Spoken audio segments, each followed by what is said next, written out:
This next trick I'm going to be showing you is called the sleeper, and it's one of the most important tricks you're going to be learning aside from the throwdown, because almost every single trick you're going to learn from this point out requires that the yo-yo sleep at the end of the string.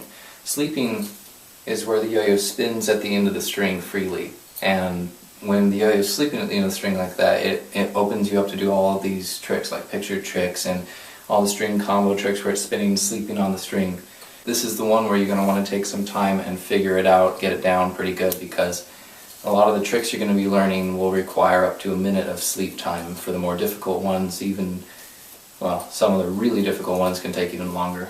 Typically those ones are just combinations though. So to do the sleeper, you have to take what you learned from the throwdown, being making a muscle with your arm, holding the yo-yo in your hand correctly, extending your forearm forward, and letting the yo-yo go out and bounce all the way down to the end of the string. But for the sleeper, you don't want it to just hit the end and bounce and come back to your hand. You want the yo-yo to hit the end of the string and spin for 3 seconds, and then once those 3 seconds have gone by, you give it a tug, have it come back to your hand.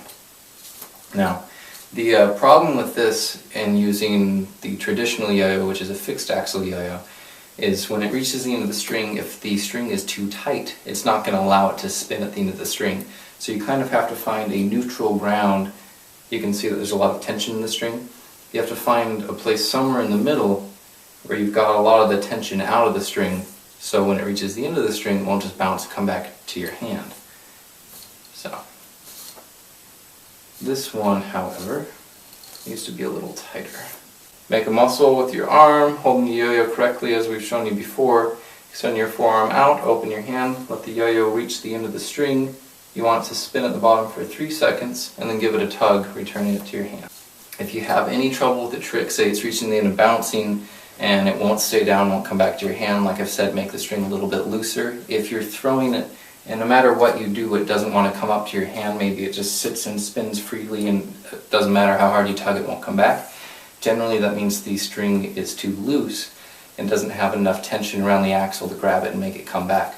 So it's a little bit of a fickle trick. It'll take you a little bit of time to figure it out if you're like really new to yo-yoing.